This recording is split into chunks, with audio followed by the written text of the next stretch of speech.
Hermanos, por favor, abran sus Biblias a Romanos capítulo 3.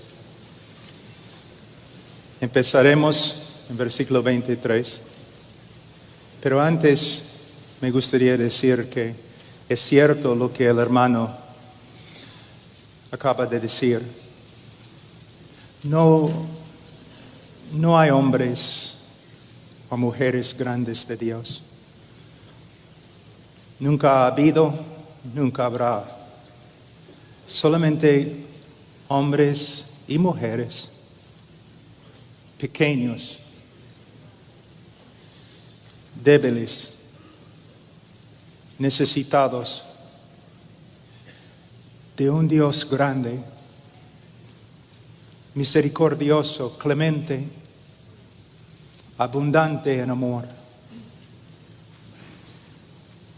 A veces pensamos demasiado en los hombres. Si un hombre camina con Dios es solamente por causa de la gracia de Dios. Si el hombre no comete pecado es la gracia de Dios que restringe su pecado. Toda la gloria, toda la honra a Dios. En los últimos tiempos, es obvio que el Señor está haciendo algo, ¿no? Levantando predicadores que se preocupen por el evangelio verdadero. Pero necesitamos tener bastante cuidado de no entrar en un error muy grande de idolatría. Debemos respetar a los hombres y a las mujeres que caminan con el Señor. Pero necesitamos reconocer que todo lo bueno proviene del Padre de las luces. A Él. Apreciamos a los hermanos, pero honramos a Dios. Especialmente ahora, aquí estamos en este gran lugar, ¿no? Es un privilegio para mí estar aquí siempre en este lugar que significa tanto para muchas personas alrededor del mundo. Es un privilegio para mí estar aquí con ustedes. De verdad, hace casi 20 años que no predico así en español.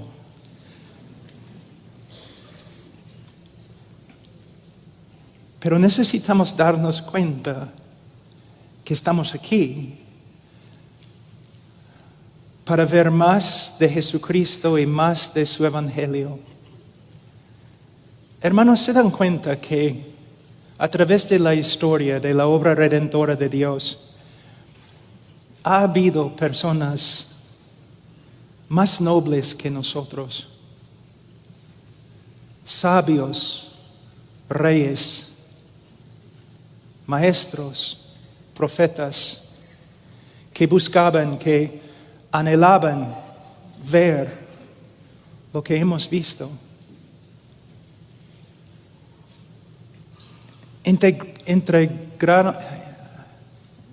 Anhelaban experimentar lo que hemos experimentado. No es una exageración decir que nosotros somos las personas más privilegiadas que han vivido en la tierra. Pero con mucho privilegio también hay mucha responsabilidad. Hemos visto la plena revelación de la gloria de Dios en la cruz del Calvario. Es cierto que es un privilegio, pero la pregunta es, ¿cómo responderemos? ¿Cómo viviremos? ¿Cómo predicaremos a la luz de lo que hemos recibido?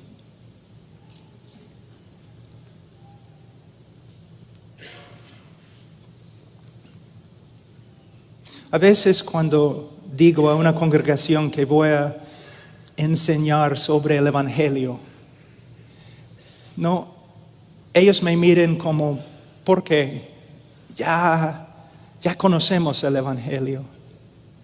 Hermanos, estaremos una eternidad en el cielo y todavía no comprenderemos todo lo que es el Evangelio. Ni vamos a llegar a las colinas de esa montaña. Un hombre puede dedicar toda su vida, cada día, cada hora, solamente al estudio del Evangelio del Señor Jesucristo. Y al final de su vida, aunque él sea el hombre más dotado, el hombre más inteligente y el hombre más espiritual, al final de su vida, ni la 10ª parte ha visto.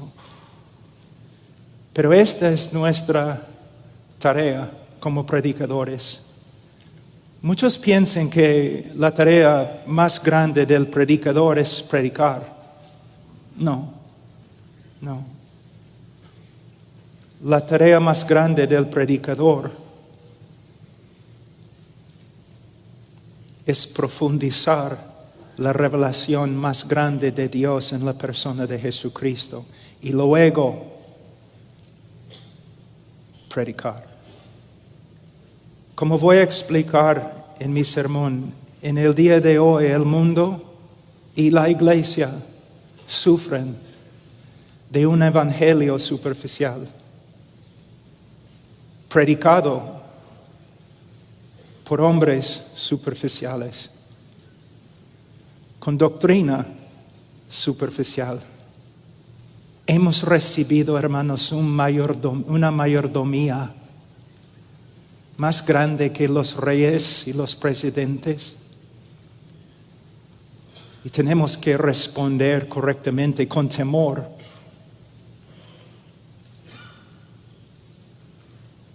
Con una solemnidad, sabiendo, el que ha recibido mucho, de él se demanda mucho.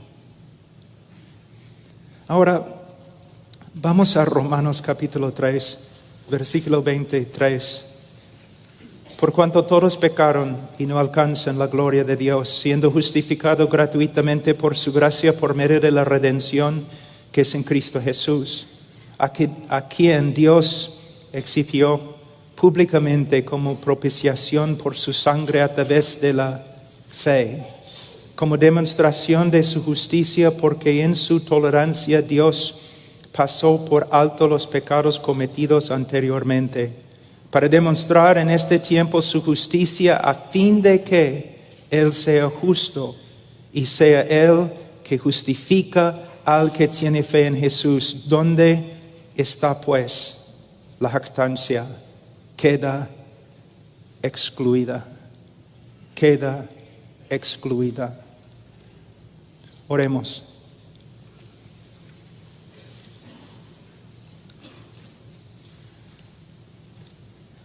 Padre, yo me acerco en el nombre del Señor Jesucristo. Y reconozco, Señor, muy bien que fuera de Él no tengo parte contigo. Pero también reconozco quién soy en Él. Y para su gloria, para su honor, yo te pido que me ayudes a predicar, a hablar de Él.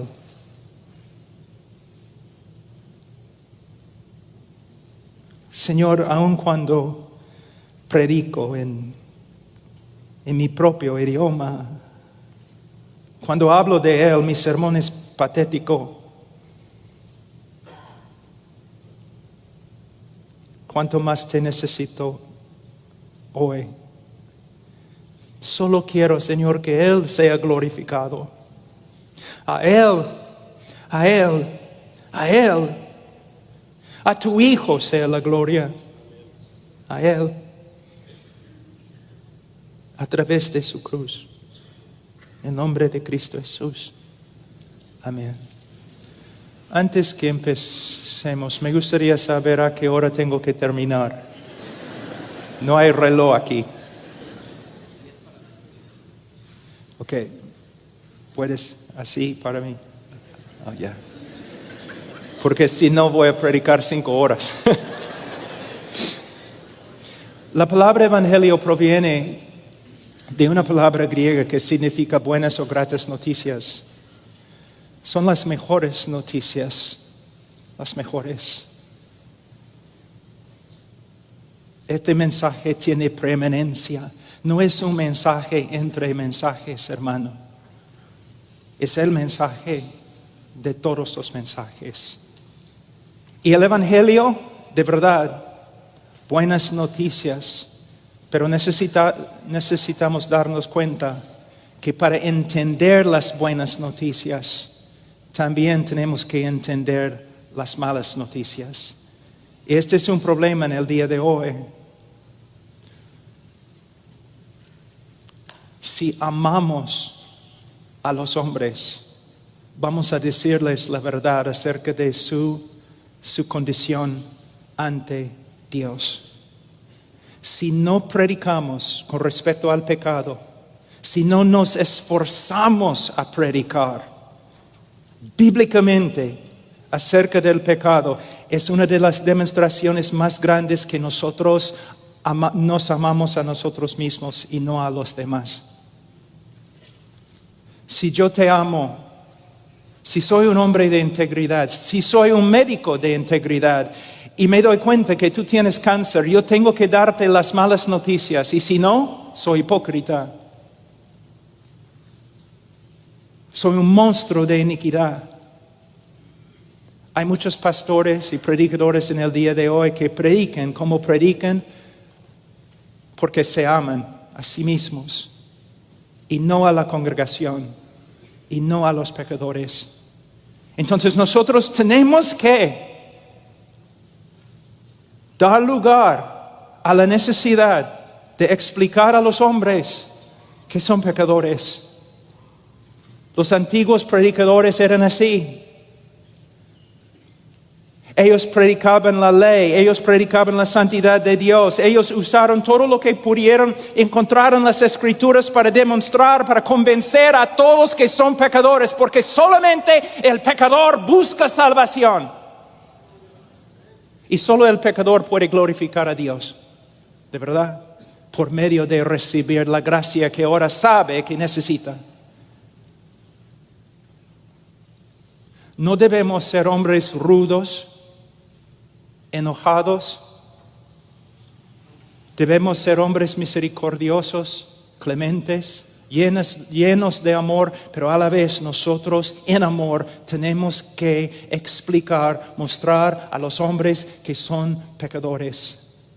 Y podemos ver esto en este texto, no solamente en los textos que he leído, sino también en el capítulo 3 de Romanos. Podemos ver Pablo con un intelecto único, con una sabiduría de Dios, el apóstol de los apóstoles, el misionero de los misioneros, el teólogo de teólogos. Y él está usando todos los dones que el Señor le ha dado con un solo propósito: condenar al mundo. Condenar al mundo, para que todo el mundo busque a Dios y la salvación de Dios en Calvario, en la persona de Cristo. La palabra pecar proviene de una palabra griega que significa extraviarse, errar, no dar en el blanco. Es como un arquero que lanza flecha tras flecha tras flecha, pero nunca llega al blanco. En el Catecismo de Westminster, el pecado se define como la falta de conformidad con la ley de Dios o la transgresión de ella. Si solamente hablamos así acerca del pecado, entonces los que nos escuchan van a pensar que el pecado no es tan malo. El pecado es como un error humano y nada más. Pero la Biblia nos enseña que el pecado de verdad es horrible, horrible. Entonces, ¿cómo podemos convencer a los hombres que su pecado es tan horrible como la Biblia dice? Bueno, podemos estudiar la ley con ellos. Podemos pasar por las escrituras con ellos. Podemos hablar de un montón de cosas. Podemos mostrarles el Calvario, donde Cristo murió por el pecado. Pero donde debemos empezar es con la persona misma de Dios. Mira, nuestro pecado no sería un problema si Dios fuera como nosotros. ¿Te das cuenta? Si Dios fuera un Dios injusto, inmoral, Él no tendría problemas con pecado. Pero la Biblia enseña que Dios es santo, santo, santo. Y es solo a la luz de la santidad y la justicia de Dios que los hombres pueden ver cuán horrible es el pecado. Entonces, si tú quieres predicar el Evangelio, hermanos,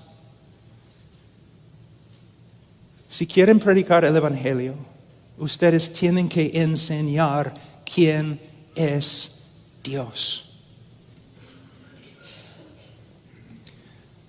Cuando pecamos, no estamos pecando contra un insignificante alcalde de un pueblo pequeño, de un pueblo pequeño.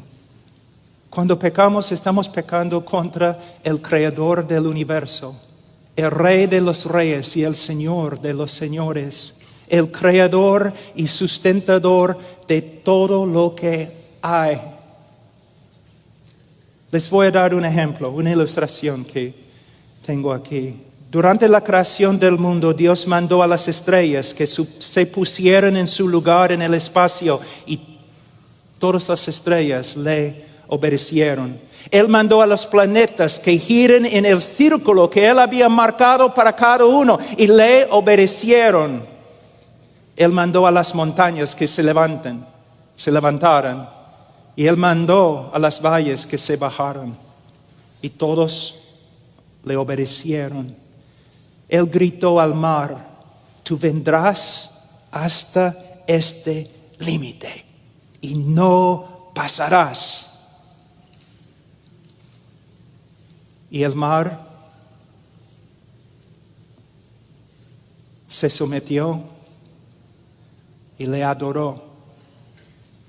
Luego Dios dice al hombre: ven. Y el hombre sacude su puño en la cara de Dios y grita: no. Por eso en el día de juicio, aún la creación, el universo entero se va a levantar y condenar al hombre por su desobediencia contra un Dios que es merecedor de toda honra, toda gloria, nuestra devoción, nuestra vida, cada pensamiento. Él es digno de cada pensamiento nuestro. Es digno de todo lo que tenemos en cuerpo y corazón. Pero le negamos. El hombre no puede ver cuán horrible es el pecado a menos que tenga una idea acerca de lo que la Biblia dice acerca de Dios. Uno de los problemas más grandes en el día de hoy, y voy a leer, predicando el Evangelio, es que los hombres no sepan que son... No, el problema no es que no sepan que son pecadores. Ellos saben que son pecadores. No les importa. Y no les importa porque no saben quién es Dios. Y no saben quién es Dios porque los predicadores no están predicando acerca de Dios. Si yo voy a tu iglesia, tengo una pregunta. Si yo estoy allí 2, 3, 4 años, ¿cuántos sermones voy a escuchar acerca de los atributos de Dios? ¿Cuánto me vas a enseñar acerca de su carácter? Santo, santo, santo, justo, justo, justo. Sus decretos, sus obras, su voluntad. Los hombres pecadores no tienen miedo de Dios porque no saben quién es. Y no saben quién es porque los predicadores no están predicando acerca de lo más importante, el conocimiento de Dios. Jeremías 9, 23, 24. Así dice el Señor, no se gloríe el sabio de su sabiduría. Hay muchos predicadores en el día de hoy que están enseñando, ¿no?, pequeñas verdades para ayudarte a arreglar tu vida. Están dando a la congregación pequeñas ayudas para mejorar su vida, para que puedan realizar sus sueños. Hermanos, somos hombres de Dios.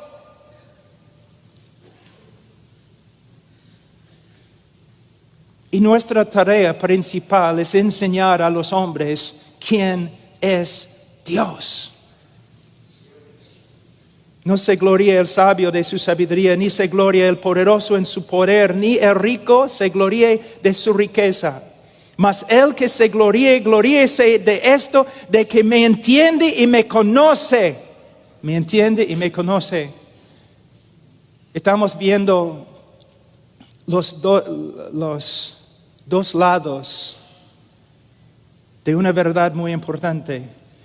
Entender los hechos acerca de Dios. Entender las verdades bíblicas, doctrinales de Dios. Pero no solamente entender lo que la Biblia enseña acerca de Dios, sino conocer a Dios en una relación, en nuestro tiempo devocional. Un médico sabe mucho más acerca de cómo mi esposa funciona que yo. Él sabe muchos más hechos acerca de su cuerpo que yo sé. Él sabe, es un médico, pero él no conoce a mi esposa. De la misma forma,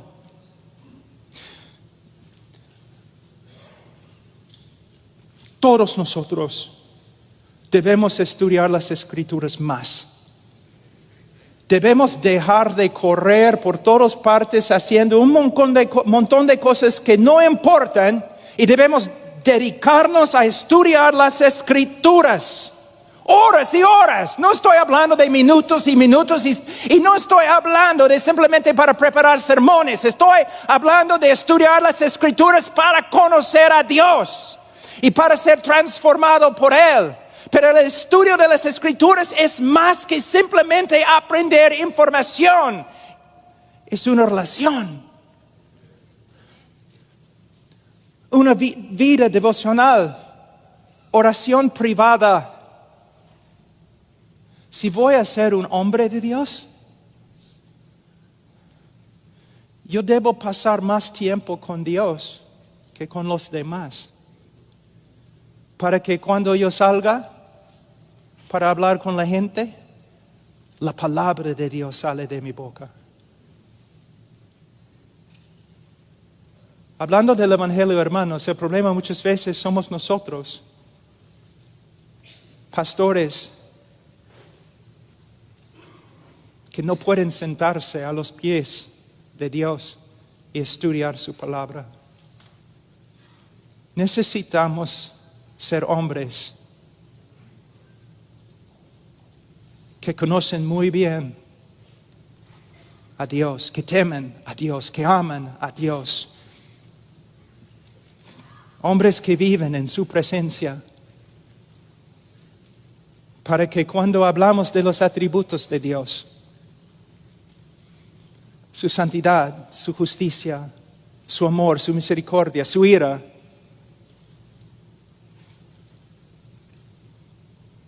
no solamente somos como un loro que habla cosas que ha escuchado, pero son verdades que son una parte de nosotros. Hermanos, ustedes pueden aprender cómo predicar el Evangelio mejor por medio de esta conferencia. Pero eso no significa que ustedes van a ser hombres de Dios. Un hombre de Dios pasa mucho tiempo en las Escrituras y de rodillas con Dios. Es la marca de un hombre de Dios. No talento, no una iglesia grande.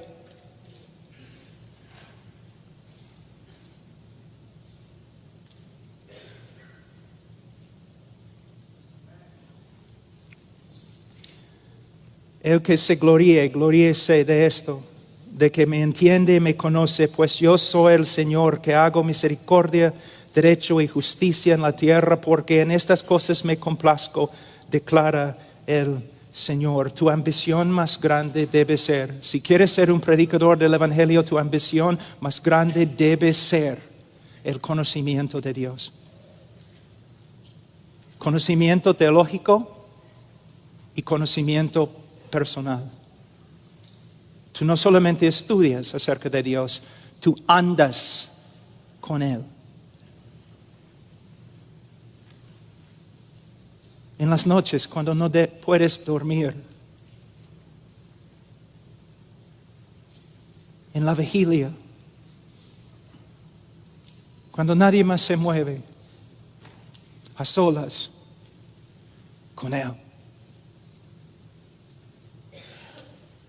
Este es el tipo de predicador que necesitamos en el día de hoy. Hay un texto en Oseas 4:6, mi pueblo es destruido por falta de conocimiento.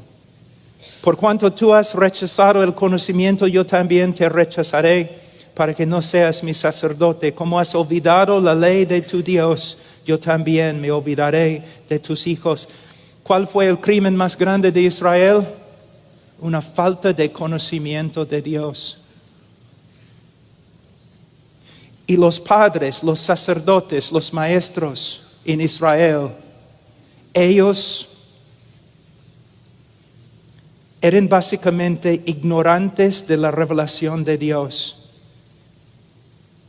Y por causa de su ignorancia, sus hijos espirituales sufrieron.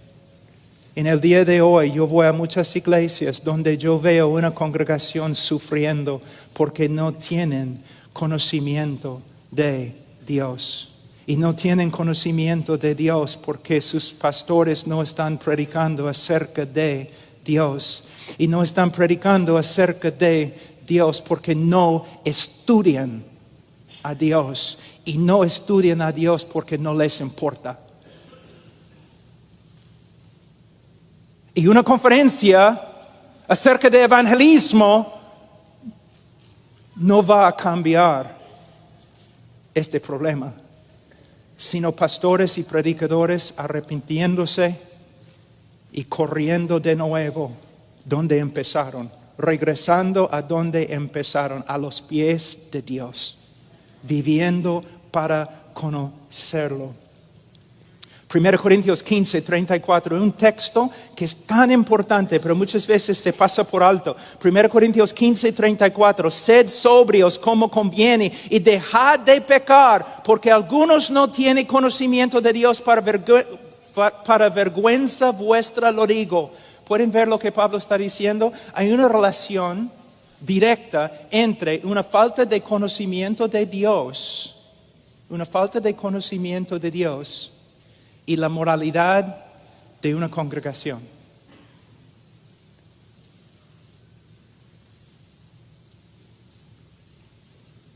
Tú me dices, pero Pablo, ¿qué tiene que ver con evangelismo?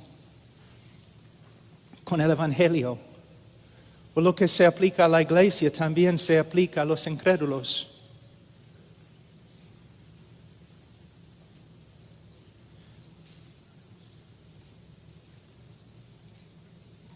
Cuando no hay un conocimiento bíblico de Dios, los hombres van a crear a su propio Dios. Y este Dios que ellos creen es nada más y nada menos que una reflexión de ellos. Entonces no tienen miedo del día de juicio, porque el Dios que ellos esperaban es exactamente como ellos.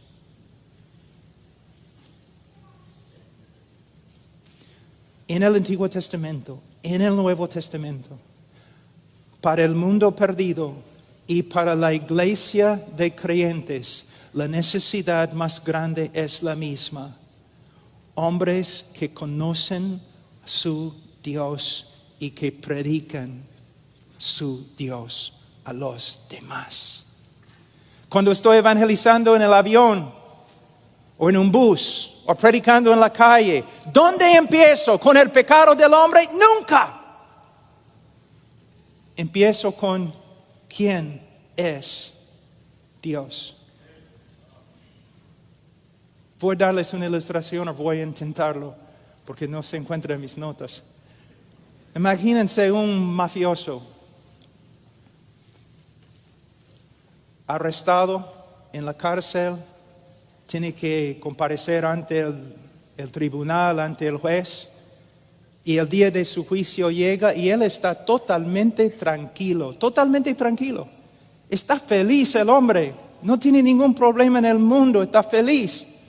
Los guardias vienen, lo llevan a la corte, todavía está feliz, riéndose, hablando, tranquilo. ¿Por qué? Ha comprado al juez. Él sabe que el juez es suyo. Que el juez es tan corrupto como él. Entonces está feliz. Pero cuando entra al tribunal y ve que el juez corrupto ha sido cambiado por un juez justo, su actitud cambia.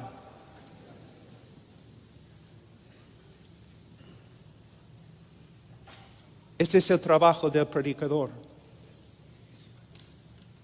El hombre piensa que no tiene problemas con Dios, porque Dios no tiene problemas con él, que él y Dios son amigos, que están de acuerdo en todo. Pero cuando el hombre aprende quién es Dios, todo cambia. Y el hombre va a arrepentirse o el hombre va a pelearse aún más contra Dios. Pero algo va a suceder. Algo va a pasar. Ahora, en versículo 3:23, Pablo dice, por cuanto todos pecaron. Y hemos demostrado que nadie puede entender esta frase, excepto a la luz de los atributos de Dios. Entonces, pastores, predicadores, evangelistas, dedíquense a predicar los atributos de Dios. Pero también él dice acá, y no alcanzan la gloria de Dios. Si estudias la historia de interpretación con respecto a este texto, tú vas a ver una evolución muy interesante que va de acuerdo con las ideas de nuestra cultura. En el día de hoy, cuando uno lee este texto, está destituido de la gloria de Dios. Mayormente el evangelista sigue con, Dios tiene un plan maravilloso para tu vida. Y Él no puede lograr este plan en tu vida porque no quieres. Dios tiene tantos sueños para ti. Él quiere hacer tantas cosas lindas y todos los deseos y ambiciones que tú tienes, Dios está tratando de lograr en tu vida, pero tú no quieres trabajar con Él para lograrlos. El texto no tiene nada que ver con eso, hermanos. El texto hay que interpretarlo a la luz de Romanos, del libro de Romanos, especialmente, mira, capítulo 1,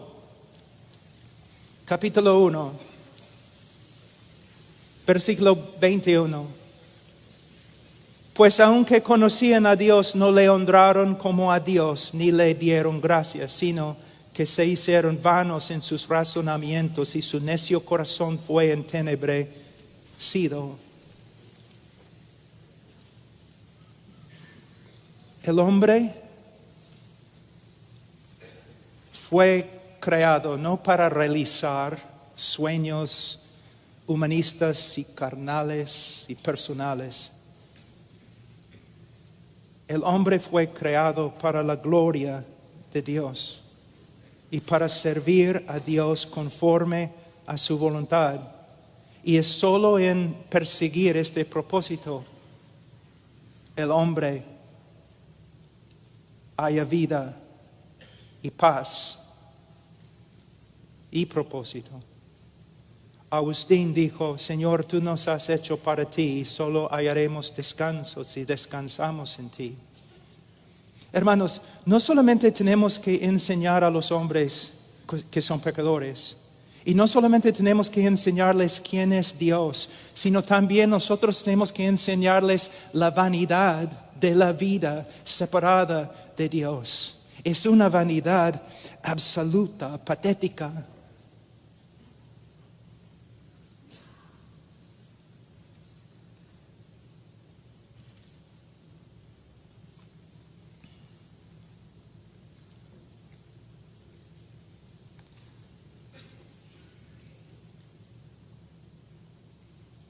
A veces cuando estoy predicando así, personas dicen, bueno, este hombre, él habla tanto de pecado, siempre. Habla de la vanidad de la vida, siempre. ¿Por qué? Yo he predicado muchos años, 35 años. Yo he seguido también el ejemplo de hombres a través de la historia de la iglesia. Y yo sé que si vas a ser evangelista, es tu tarea exponer el pecado del hombre y exponer la vanidad de su vida. No para dejarlo allí sin esperanza, sino para que vea que su única esperanza es la gracia de Dios comprada por Jesucristo.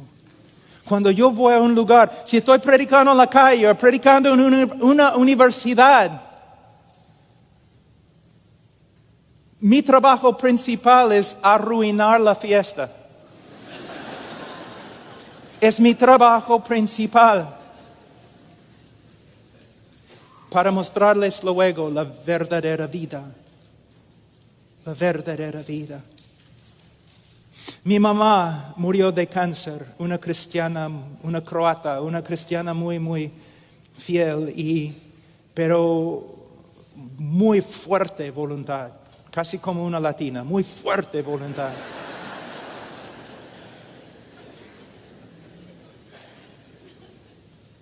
No exactamente como una latina, porque me casé con una latina y ella tiene una voluntad mucho más fuerte que mi mamá.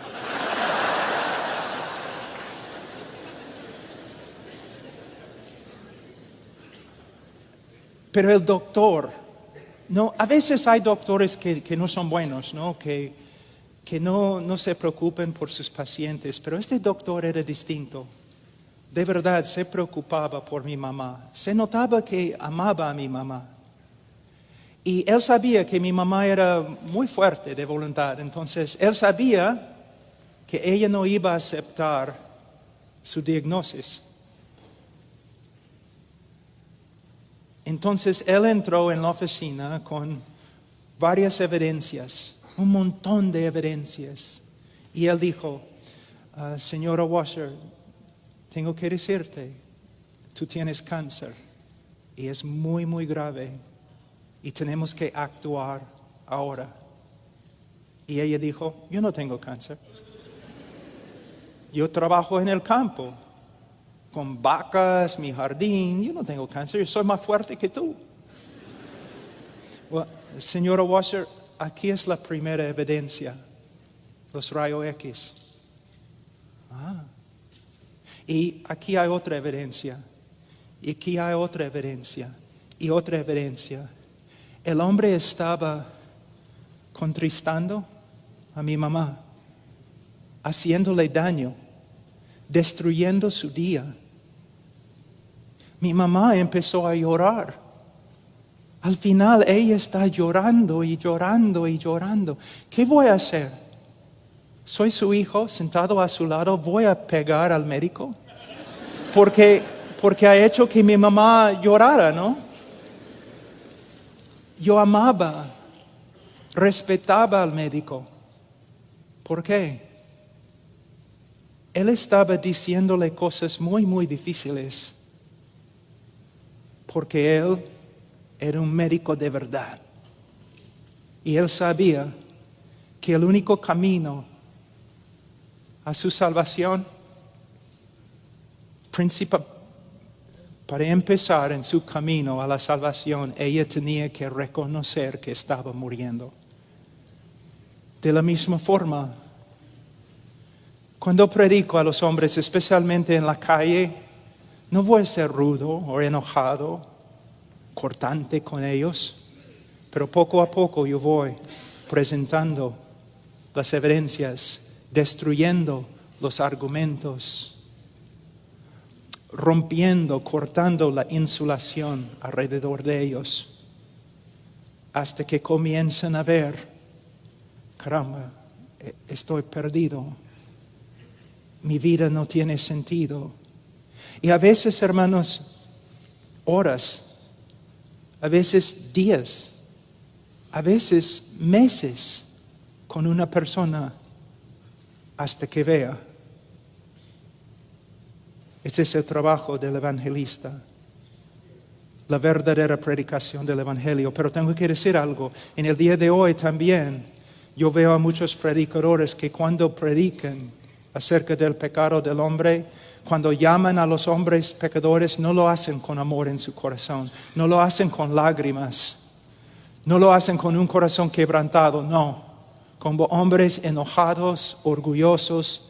Es terrible. Cuando Jonathan Whitfield predicaba, lágrima tras lágrima, pidiendo a los hombres que reconozcan su pecado y que vuelvan a Dios a través de Cristo.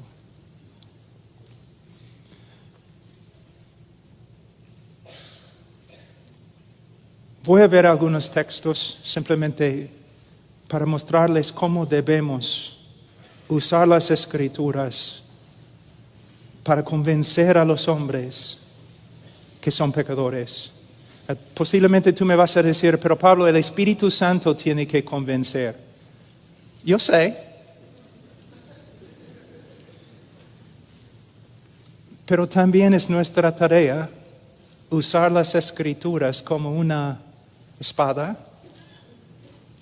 Somos instrumentos también del Espíritu Santo y el Espíritu Santo usa la palabra del predicador para convencer a los hombres acerca de su pecado.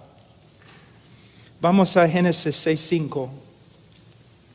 Dice, todo designio de ellos era de continuo solamente el mal. Una vez yo estuve predicando en una universidad y después un reportero se me acercó y me dijo, muy enojado, yo no estoy de acuerdo con tu interpretación de Génesis 6:5. Yo le dije, no interpreté el texto, yo leí el texto. Tú has interpretado el texto y correctamente, felicitaciones. Es lo que la Biblia dice acerca del hombre y es cierto, hermanos. Si yo pudiera poner todos tus pensamientos en un DVD y yo pudiera dar este DVD aquí en el auditorio, mostrar todos los pensamientos que has pensado toda tu vida, tú correrías de aquí con vergüenza y nunca regresarías. ¿Cómo sé? ¿Soy profeta? No, es lo que la Biblia dice. ¿Cómo sé? ¿Soy profeta? No, soy igual. Lo que la Biblia testifica, la conciencia. Cuando la Biblia testifica, la conciencia dice, amén. Amén. Es cierto, es cierto. Mira, Génesis 8:21. Porque el intento del corazón del hombre es malo desde su juventud. Fíjense, la Biblia dice esto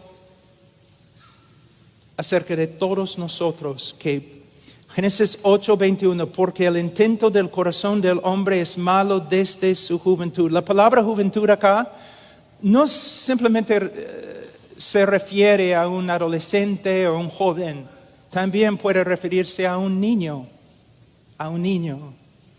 La veracidad de este texto se comprueba en la vida cotidiana. ¿Hay necesidad de enseñar a un niño cómo mentir? No. ¿Hay necesidad de enseñar a un niño cómo ser egoísta? No. ¿Cómo sabe? Nace sabiendo, inclinado a la mentira y egoísmo y cualquier otro tipo de inmoralidad.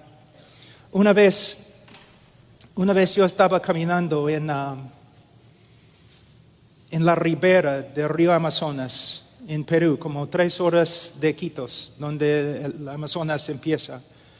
Y caminando allí nomás, en la selva, y vi a 2 niños, muchachos, 8 años, 9 años, y estaban allí jugando en la ribera, en la arena.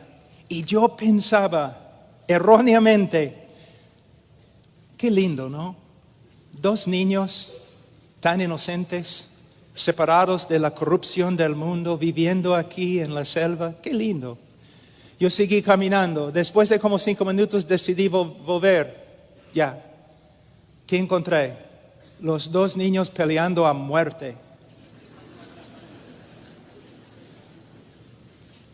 Adiós paraíso, hola Caín y Abel.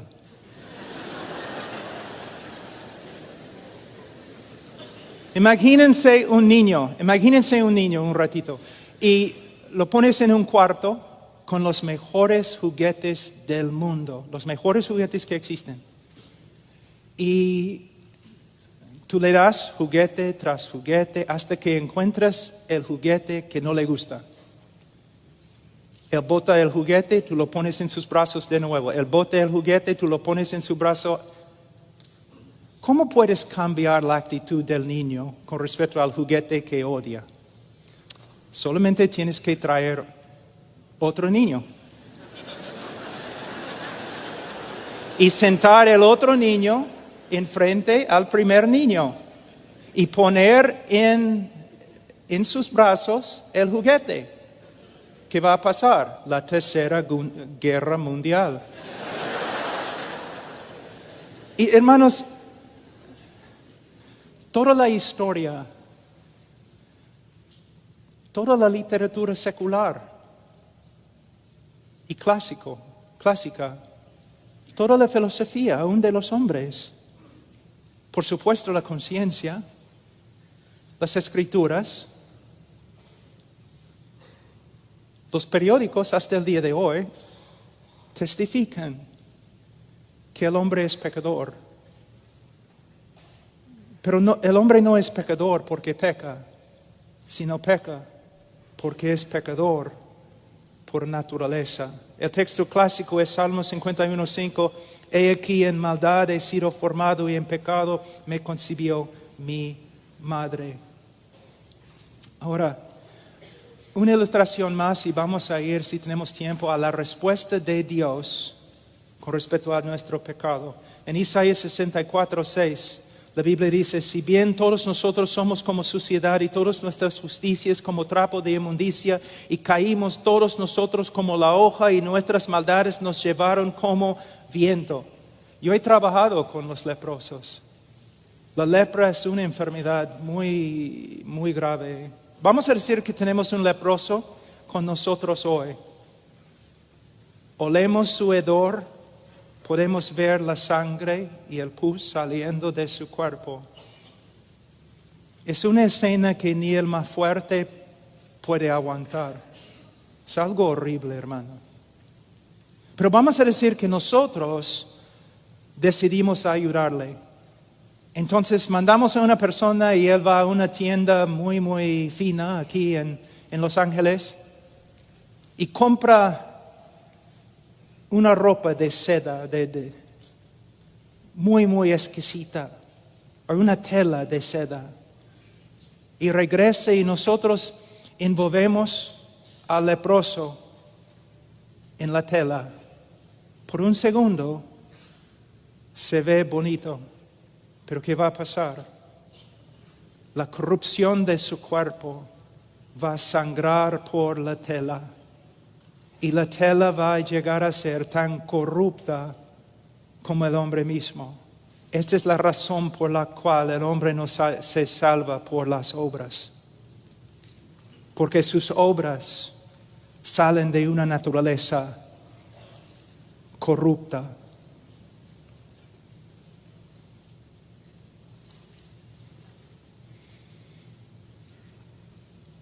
Ahora, un ratito, quiero que vean algo muy importante en Romanos 3. El apóstol Pablo en capítulo 3, versículo 10. 10 a 20. Si tú tomas una clase de evangelismo conmigo, vamos a pasar mucho tiempo en este texto. ¿Por qué? Esta es la conclusión de todo lo que Pablo ha escrito. Aquí podemos ver la estrategia de Pablo en tratando el pecado de los hombres. Él ha usado varios argumentos, pero ahora puesto que también no solamente está hablando a los gentiles, sino también está hablando a los judíos, Él va a terminar con varios textos de las Escrituras, texto tras texto tras texto. Yo hago lo mismo cuando hago evangelismo, con una congregación o con una persona, texto tras texto tras texto tras texto. Hasta que por medio de las Escrituras y el poder del Espíritu Santo que se manifiesta a través de las Escrituras, el hombre pueda ver su pecado. No hay justo ni aún uno. No hay quien entienda, no hay quien busque a Dios. Todos se han desviado, aún se hicieron inútiles. Él está destruyendo con cada texto los argumentos de los judíos. Todos se han desviado, aún se hicieron inútiles. No hay quien haga lo bueno, no hay ni siquiera uno. Y él sigue un versículo después de otro versículo. Y al final él llega al versículo 19 y dice, ahora bien sabemos que cuanto dice la ley, lo dice a los que están bajo la ley. El propósito de Pablo en su predicación del Evangelio, su primer propósito, para que toda boca se calle y todo el mundo sea hecho responsable ante Dios. El propósito de Pablo en predicar con respecto al pecado y el pecador, su propósito, su fin, condenación de todos. Con los textos es como tienes un pecador acá, ¿no? Y con los textos él pone barras para que no pueda escaparse por acá. Luego barras por acá y barras por atrás y barras por acá y cemento en el piso para que el pecador no puede hacer nada excepto mirar arriba. Encarcelar al pecador. Y de nuevo yo repito, si vas a trabajar con un cuchillo tan filudo, tienes que hacerlo con bastante cuidado, con bastante sabiduría y con bastante amor. Pero a la vez tienes que hacerlo. Encerrar al hombre para que no tenga ninguna esperanza.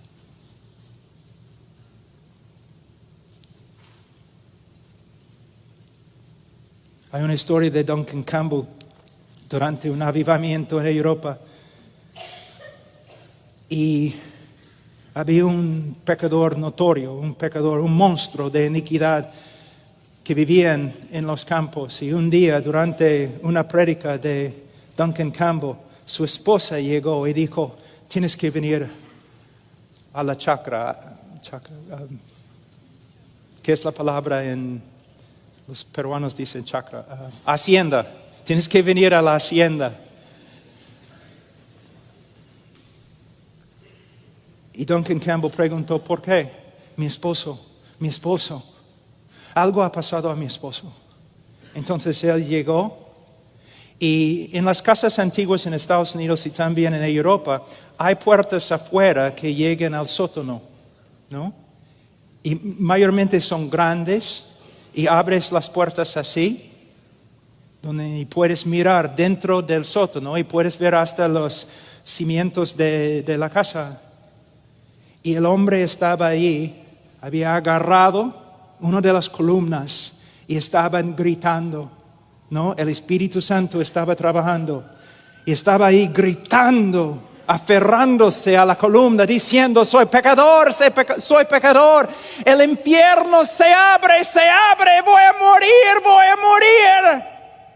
Su esposa miró a Duncan Campbell. Vamos a dejarlo para que cocine más.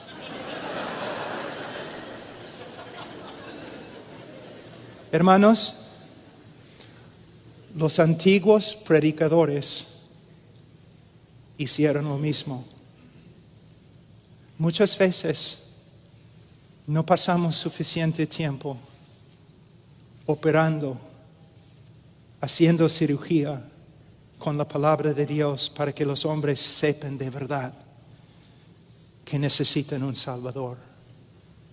Yo sé, es una ilustración graciosa, pero en serio, yo he estudiado a los predicadores de antigüedad. Muchas veces hablamos cosas muy buenas acerca de ellos, pero no es suficiente, debemos imitarlos.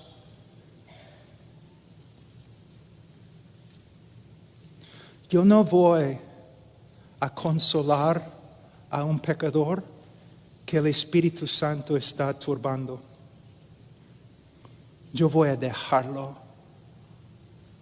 Quizás voy a estar a su lado en silencio, pero voy a esperar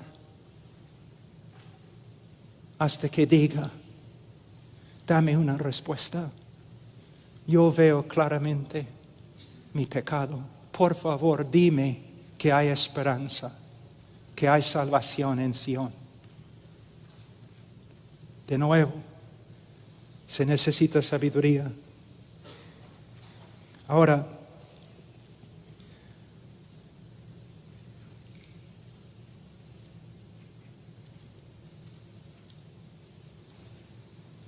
el tiempo ya vuela.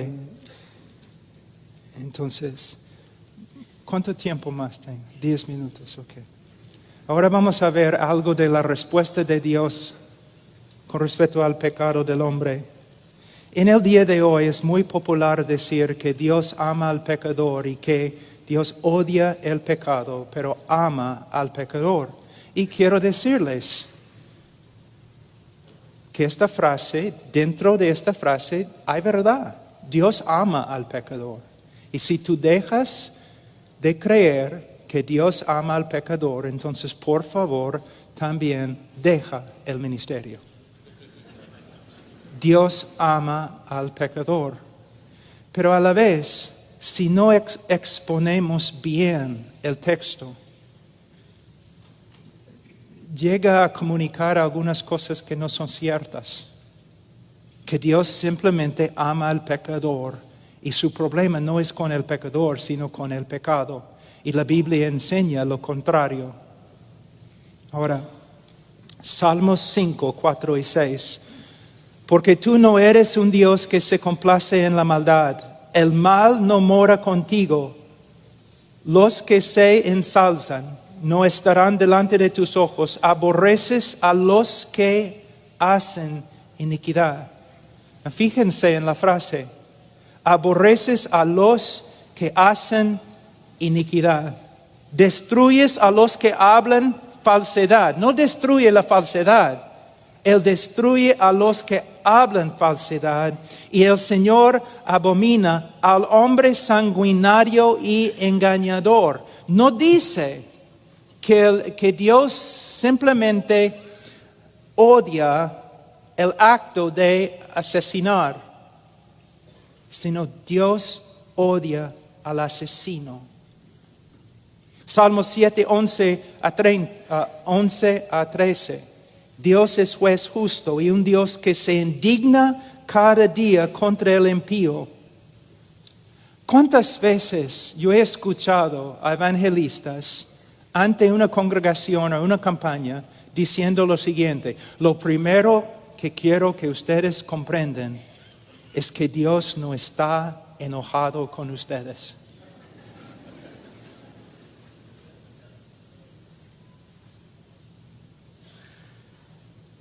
Yo entiendo lo que el evangelista quiere lograr y a veces su propósito es noble, pero él está diciendo algo que no es cierto. De hecho, la Biblia enseña lo contrario. Dice 12, y si el impío no se arrepiente, él afilará su espada. Tensado y preparado está su arco. Ha preparado también sus armas de muerte. Hace de sus flechas saetas ardientes. En hebreo, si tú quieres enfatizar algo, tú repites. Aquí él viene con frase tras frase para explicar que Dios no solamente está enojado con el pecador, pero Dios va a actuar conforme a su enojo. Es lo que se llama en las Escrituras venganza. Ahora, cuando yo leo textos así en una congregación normal, una congregación evangélica, cuando yo enfatizo el odio de Dios, no solamente contra el pecado, sino también contra el pecador, mayormente las personas responden así. Primeramente, pero Dios es amor. Dios es amor y por eso no puede odiar. Mi respuesta, Dios es amor. Por eso tiene que odiar. Pero pastor, ¿cómo puede ser? Bueno, el amor nunca es neutral. No puede ser neutral. Si yo amo a los judíos, ¿puedo ser neutral con respecto al holocausto judío? No. Si amo a los afroamericanos, ¿puedo ser neutral con respecto a la esclavitud? Si amo a los niños, ¿puedo ser apático, neutral al aborto? No, si amo a los judíos, tengo que odiar el holocausto judío. Si amo a los africanos, tengo que odiar esclavitud. Y si amo a los bebés, seres humanos con almas, yo no puedo ser neutral con respecto al aborto. Yo lo odio. Yo lo odio. Dios ama la justicia. Él odia la maldad. Y si no fuera así, tendríamos en el cielo un Dios como Hitler. Otra objeción, Juan 3:16. Me dicen, pero Juan 3:16 se encuentra en las Escrituras. Dios ama al mundo. Y para que sepan, mi texto favorito en toda la Biblia es Juan 3:16. Sí, se encuentra en las Escrituras. De verdad. Pero también Salmos 5:5 se encuentra en las Escrituras. Salmos 5:5 que dice, aborreces a todos los que hacen iniquidad. Aquí es una lección muy importante con respecto a la hermenéutica. La Biblia no se contradice. Si interpretamos un texto de tal forma que contradice nuestra interpretación de otro texto, entonces tenemos un problema. Hemos interpretado uno o dos textos erróneamente, equivocadamente. Como los atributos de Dios existen en perfecta armonía, la palabra de Dios, que es una expresión, una revelación del carácter de Dios, las verdades de la palabra de Dios también tienen que existir en perfecta armonía. Entonces, si vamos a ser cristianos bíblicos, tenemos que afirmar que Dios ama al pecador. Y a la vez tenemos que afirmar que hay una forma de que el odio y la ira de Dios descansa sobre el pecador. A veces yo he escuchado a los evangelistas diciendo lo siguiente: en vez de ser justo contigo, Dios ha sido misericordioso. Esta es la razón por la cual debemos enseñar a nuestros niños la lógica. Porque una persona que dice tal cosa está diciendo lo siguiente: que el amor de Dios es injusto. Si tú dices, en vez de ser justo contigo, Dios ha sido misericordioso contigo, entonces estás diciendo que su misericordia es una contradicción de su justicia. Dios no puede demostrar su amor a causa de su justicia, a causa de su santidad. Es un Dios perfecto y sus atributos existen en una armonía perfecta. Entonces, me gustaría mostrarles 2 versículos para respaldar lo que estoy diciendo. En el mismo Juan 3:16 tenemos también Juan 3:18. El que cree en el Hijo no es condenado, pero el que no cree ya ha sido condenado porque no ha creído en el nombre del unigénito Hijo de Dios. Dios ama al mundo, Juan 3:16, y Dios condena a todos los que no creen en su Hijo. Versículo 36, el que cree en el Hijo tiene vida eterna, pero el que no obedece al Hijo no verá la vida, sino que la ira de Dios permanece sobre él. La pregunta es, ¿cómo podemos reconciliar estas 2 verdades? Siempre cuando la mente humana intenta reconciliar ciertas verdades, hay limitaciones. Pero podemos llegar a conclusiones bíblicas. Les voy a dar una ilustración. En el mundo, en el día de hoy, el amor de Dios se revela por medio de lo que Dios ha hecho a través de su Hijo Jesucristo. Porque de tal manera amó Dios al mundo que ha dado a su Hijo unigénito, para que todo aquel que en Él cree no se pierda, mas tenga vida eterna. Y el amor de Dios se manifiesta a todos los hombres por medio de la obra redentora de Cristo. Pero lo que necesitamos ver es lo siguiente. Imagínense, el amor de Dios, o la naturaleza de Dios, es de tal calidad.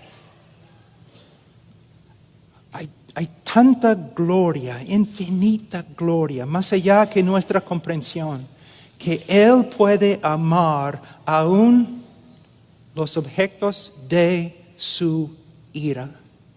Y con una mano, hoy día, a través de la historia, con una mano, Dios está restringiendo su ira. Así. Y con otra mano, Dios está llamando a los hombres que vengan, que vengan, que vengan. Pero un día, en la vida de cada uno, y un día, en la segunda venida de nuestro Señor Jesucristo, Dios va a retirar su llamado y no va a llamar más. Y Dios va a retraer su mano y no va a restringir más su ira. Y todo el mundo incrédulo será inundado, consumido en la ira de Dios. Y nosotros somos predicadores de este mensaje. Un mensaje tan solemne. Personas a veces me critican y me preguntan, Pablo, siempre andas con tanta solemnidad, siempre cuando prediques, es siempre tan serio. Es porque, hermanos, es serio.